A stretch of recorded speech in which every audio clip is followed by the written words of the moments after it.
Premier dimanche de Carême. Dans notre marche vers Pâques, une parole de Dieu, un commentaire, un exercice pour revoir nos priorités. D'abord, la parole de Dieu.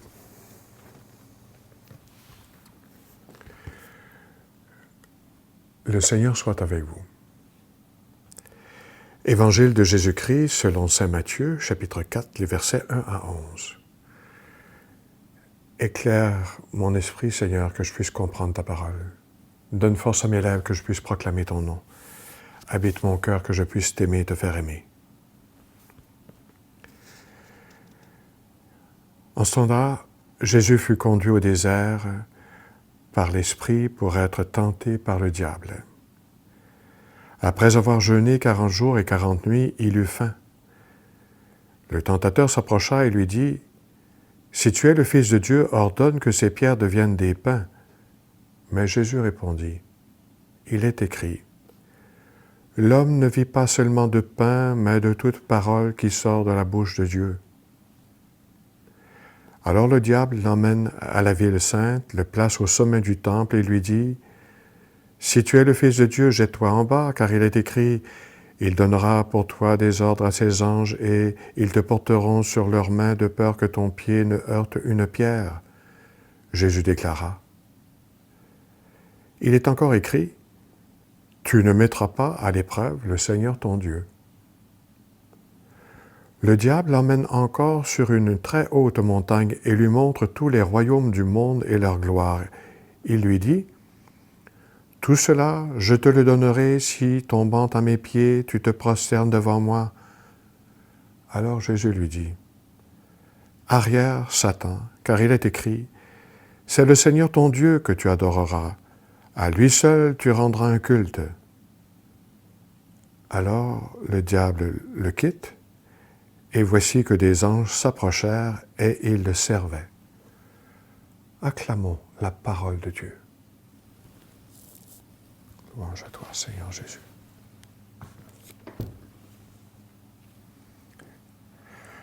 Un commentaire, particulièrement Matthieu 4, 4. L'homme ne vit pas seulement de pain, mais de toute parole qui sort de la bouche de Dieu. Chaque année, le carême s'ouvre par le récit des tentations de Jésus au désert. Cette année, nous lisons saint Matthieu. Et l'évangéliste, après avoir rapporté le baptême de Jésus, continue aussitôt. Alors Jésus fut conduit par l'Esprit au désert pour y être tenté. Saint Matthieu nous invite donc à faire un rapprochement entre le baptême de Jésus et les tentations qui suivent immédiatement. L'homme s'appelle Jésus. Quelques versets plus haut, au chapitre 1, verset 21, il dira « C'est lui qui sauvera son peuple de ses péchés ». C'est d'ailleurs ce que veut dire le nom Jésus. Le Seigneur sauve. Jésus venait donc d'être baptisé par Jean-Baptiste dans le Jourdain. Et rappelez-vous ce que Jean-Baptiste avait alors dit. « C'est moi, Jean, qui ai besoin d'être baptisé par toi, et c'est toi, Jésus, qui viens à moi. » Sous-entendu, c'est comme le monde à l'envers. Et là, au cours du baptême de Jésus, il s'était passé quelque chose. Dès que Jésus fut baptisé, voici que remontant de l'eau, les cieux s'ouvrirent. Il vit l'Esprit de Dieu descendre comme une colombe et venir sur lui, et des cieux une voix disait, « Celui-ci est mon Fils bien-aimé, en qui je trouve ma joie. » Cette phrase à elle seule annonce publiquement que Jésus est vraiment le Messie. L'expression « Fils de Dieu » était synonyme de roi Messie. Et la phrase « Mon bien-aimé en qui je trouve toute ma joie » était une référence à l'un des chants du serviteur dans Isaïe. En quelques mots, l'évangéliste Matthieu vient de nous rappeler tout le mystère de la personne de Jésus. C'est lui précisément le Messie, le Sauveur, le serviteur qui va affronter le tentateur. Comme son peuple, quelques siècles auparavant, il est emmené au désert. Comme son peuple, il connaît la faim. Comme son peuple, il doit découvrir quelle est la volonté de Dieu. Comme son peuple, il doit choisir devant qui se prosterner. Si tu es fils de Dieu, dit le tentateur, ça manifeste vraiment le problème. Et Jésus a été affronté pas seulement 3 fois, mais tout au long de sa vie terrestre. Être le Messie, concrètement, en quoi cela consiste-t-il? La question peut prendre diverses formes. Est-ce que ça veut dire résoudre les problèmes des êtres humains à coups de miracles, comme changer les pierres en pain, ou provoquer Dieu de faire un miracle en se jetant du haut du temple, par exemple? Est-ce posséder le monde, dominer à n'importe quel prix, comme tous les moyens sont bons, quitte à adorer n'importe quelle idole, quitte même à ne plus être fils? Remarquez que la 3e fois que le tentateur pose la question à Jésus, il ne répète plus « si tu es fils de Dieu ».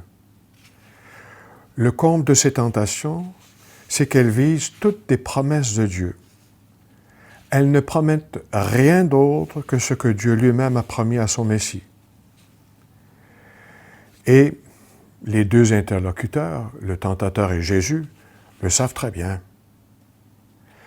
Voilà, les promesses de Dieu, les promesses de Dieu. On a vu dans le récit de Genèse comment Ève s'est fait berner par le tentateur qui a introduit le soupçon en elle. Pas question avec Jésus. L'amour n'exige pas, ne s'accapare pas, se reçoit gratuitement.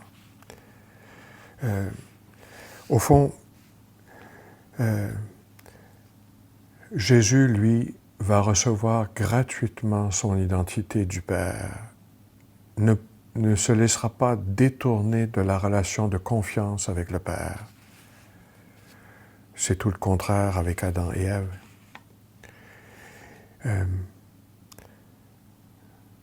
Arrière Satan, dira Jésus. J'embarque pas dans tes plans. Je reste dans les plans du Père.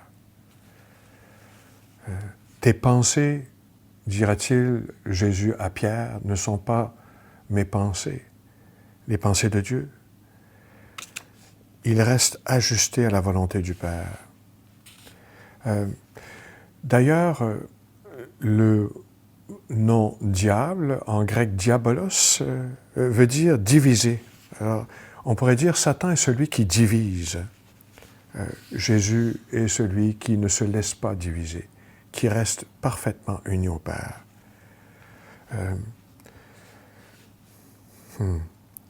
D'ailleurs, Jésus, la manière qu'il répond, c'est toujours par l'Écriture. Ces 3 réponses sont des citations du livre du Deutéronome, au chapitre 8, dans un passage qui est précisément une méditation sur les tentations du peuple d'Israël au désert. Jésus ne se laisse pas diviser. Il ne se laisse pas détourner de la relation à son Père. Il nous invite à faire de même. Saint Jean, dans son prologue, le début de l'évangile de Jean, dira « Au commencement était le Verbe, et le Verbe était auprès de Dieu, était tourné vers Dieu, pourrions-nous dire, et le Verbe était Dieu. » Le diable n'a pas réussi à détourner le cœur du Fils, et celui-ci est alors tout disponible à accueillir le don de Dieu, les dons de Dieu.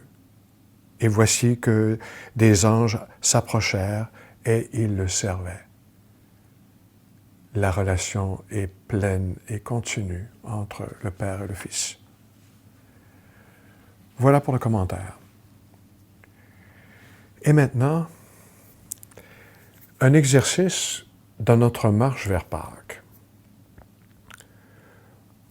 Jésus a répondu au tentateur par la parole de Dieu. Alors je voudrais nous inviter à prendre la parole de Dieu avec nous dans notre marche vers Pâques. Et dans nos tentations de toutes sortes, considérer l'héritage de la parole de Dieu comme une présence de Dieu, quelqu'un qui marche avec nous, tel les traces dans le sable, comme cette histoire racontée, qui nous rappelle que Jésus est présent à nous. Comment peut-il être présent? Entre autres par la parole de Dieu. Je vous ai lu un extrait dans l'Évangile selon la version qu'on lit dans nos liturgies, la Bible liturgique, mais la Bible de Jérusalem, la traduction œcuménique de la Bible et d'autres traductions sont aussi accessibles. Et il y a une variété dans toutes sortes de langues. Ou simplement, rapportez votre prière à l'Église. C'est plein de paroles de Dieu, c'est dommage d'envoyer ça juste aux poubelles. Après tout, il y a des textes de la parole de Dieu qui nous aident à méditer d'un dimanche à l'autre. Ou encore, ma foi, beaucoup de gens ont un cellulaire. Il y a toutes sortes d'outils, d'applications qui existent. On peut consulter cela par Internet. Vous êtes dans le transport en commun, vous êtes même en voiture, vous pourriez entendre le récit lu par quelqu'un par l'intermédiaire de vos outils électroniques, et tout en étant présent à la circulation, aux gens autour de vous, ou si vous êtes tout simplement avec vos oreillettes, ça ne dérangera personne. Donc, mais il y a un moyen de rencontrer Dieu dans sa parole. Ou encore, vous avez, avec, par exemple, la communauté Myriam Bethléem qui nous offre des petits pains de la parole. 1001 moyens à notre portée de prendre la parole de Dieu avec nous. C'est quelqu'un, la parole. C'est Jésus en personne qui se dit par les prophètes ou par sa voix même ou par ses apôtres. Dieu peut parler à notre cœur, nous accompagner pour avoir des outils puissants pour nous défendre devant le tentateur, le diviseur, pour être unis d'un seul cœur au Dieu unique révélé en Jésus-Christ. Alors, bonne marche vers Pâques avec la parole de Dieu.